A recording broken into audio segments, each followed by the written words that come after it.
Hey, how are you doing? It's Robin here. In this video we're going to look at the difference between wired and wireless mice. Is there any noticeable difference here? Does a wired mouse respond faster than a wireless one? And what about pros and cons in general with wired versus wireless? Is one better than the other, or are they neck and neck? To test this out, we're gonna be doing a couple of reaction tests. At first I wanted to include more mice, but the video became way too long, so we had to narrow it down a bit. We're gonna be focusing on the R58 and the G305. As I said, we're gonna be doing a couple of reaction tests as well as try them out in a couple of games. We had CSGO and Fortnite. I'm quite stoked to get into this, as you can hear, and yeah, hopefully get an answer to this question. Let's get into it.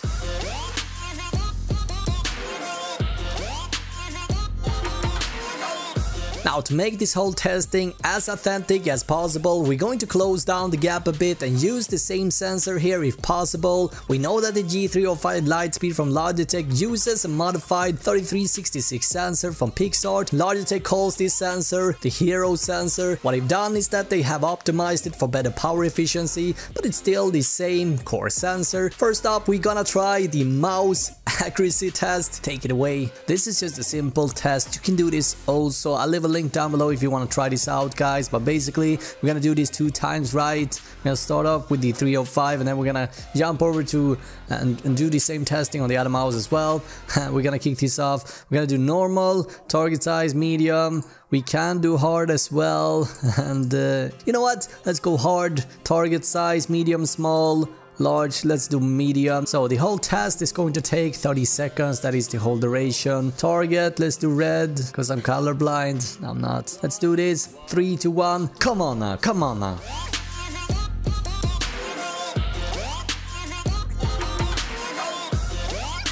Three, 2, 1. Time's up. Alright, let's see. Let's have a look at the results. So 204, 111 points, 93 bonus, 58 target efficiency, click accuracy 84%, 44 clicks. Alright, let's go again. Let's do 400. Let's go.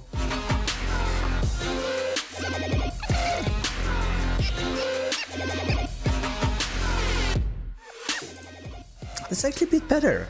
Look at that. 89 accuracy, target efficiency 64%. So that tells us that the core mouse is the winner here. Does it make it the true winner overall? Nah, I wouldn't say so, but it was a fun test nonetheless. So Final Mouse uses the 3360 sensor. The difference here is more or less negligible, as Final Mouse hasn't really done anything spectacular to the sensor. We got the same 12K CPI, same as in the G305. CPI stands for count per inch. If you're wondering, what about DPI then? Well, DPI or CPI means the same. DPI stands for dots per inch. The hero sensor is a bit more power efficient, as can be seen from Logitech's comparison here, which makes it lose a tad bit of performance, as you can see. But other than that, both sensors are more or less the same. As far as the core spec goes, both has a max 12K CPI or FPS. To make the testing as accurate as possible, we're gonna be doing all tests with the exact same settings on both mice, same DPI profile, same pooling rate, same surface and mouse mat. So first things first, what mouse mat am I using? So currently I'm using Razer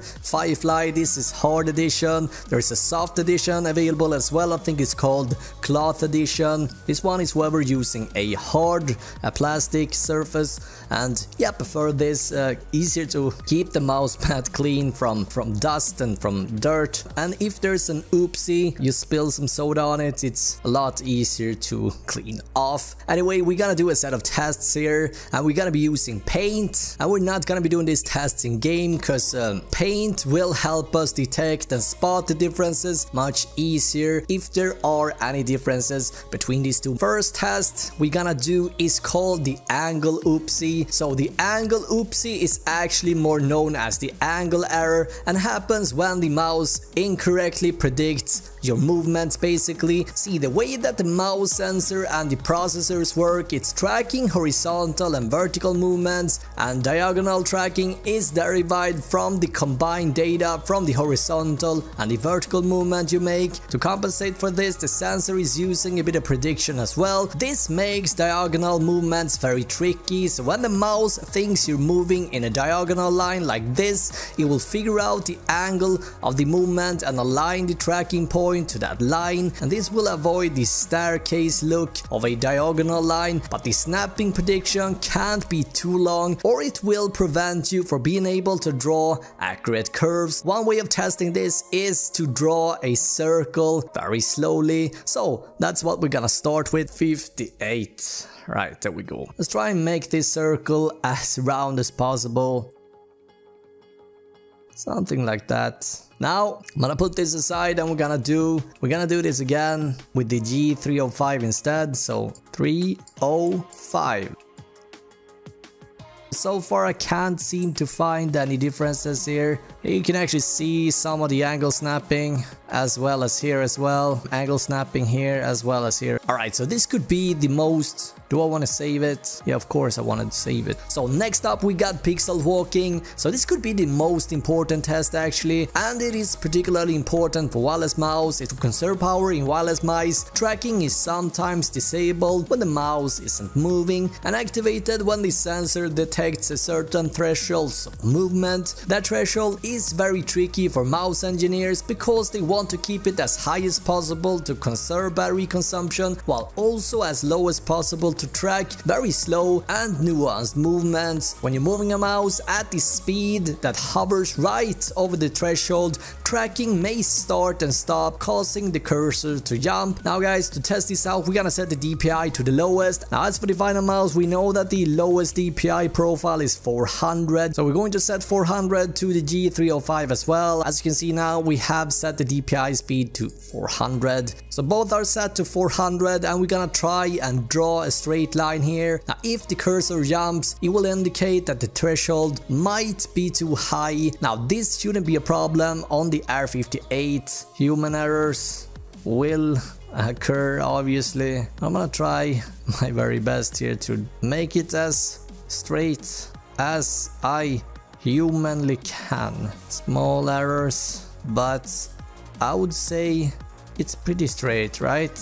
C+, maybe. Put this aside, change this to blue. Let's try this out. So again, if the cursor jumps here, it will indicate that we are hovering the threshold where the tracking might stop and start and stop. So far so good actually.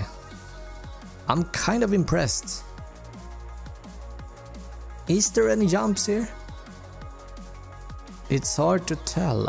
I don't think there's any jumps here. It's just my silly hand that moves. Very interesting. I can't feel any difference here. Even if I run it, even if I go extremely slow, I can't feel any difference here. So as far as pixel walking goes, it's 1-to-1. Now to the last test, which is called the circle drift, and as the name hints, we're gonna try and draw. Now if the sensor timing is off, the circles will be more like ovals and spiral ways from the start position. So let's give this a try. We got DPI set to 400 again. Alright, let's go. Let's do circles.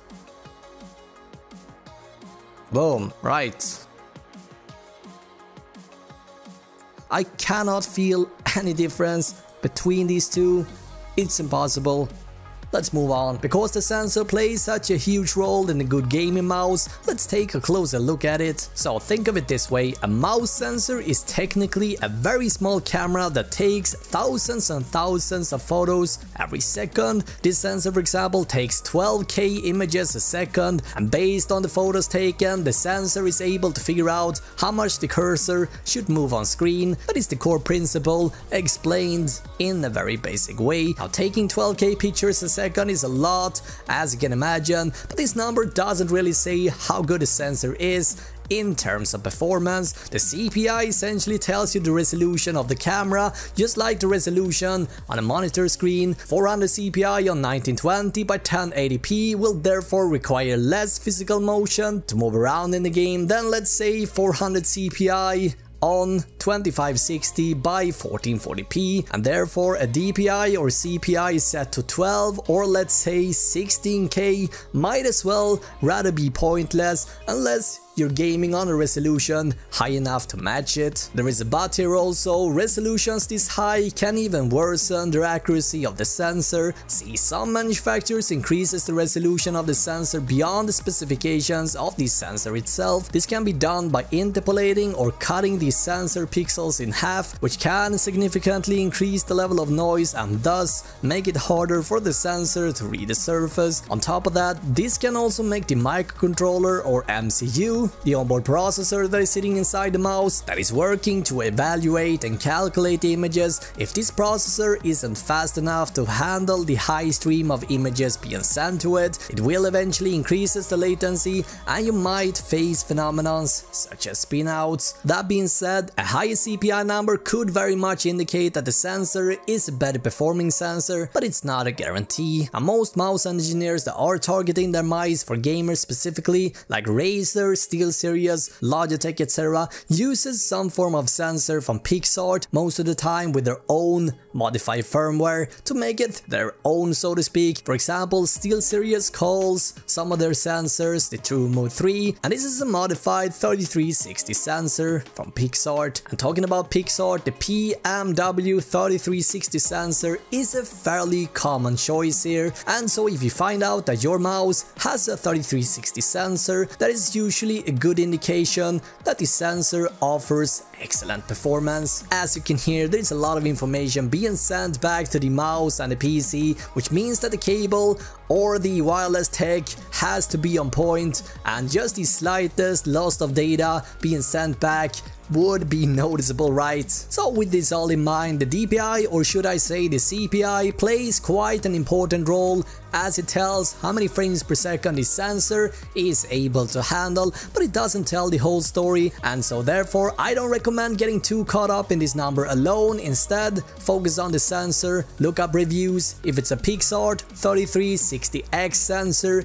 it will usually perform excellent in games. What's important to have in mind also is the shape, of course, and that is one of the reasons why I recommend visiting a local shop and try different mice out if you're not sure what shape might be best for you. I'll link up a few interesting videos down below. I covered some of my favorite mice in 2019. What mouse has the best shape in your opinion? Let me know in the comments. I want to be back with the brand new video in just a few days time. Thank you so much for watching this video. Until next time, have an awesome day, alright?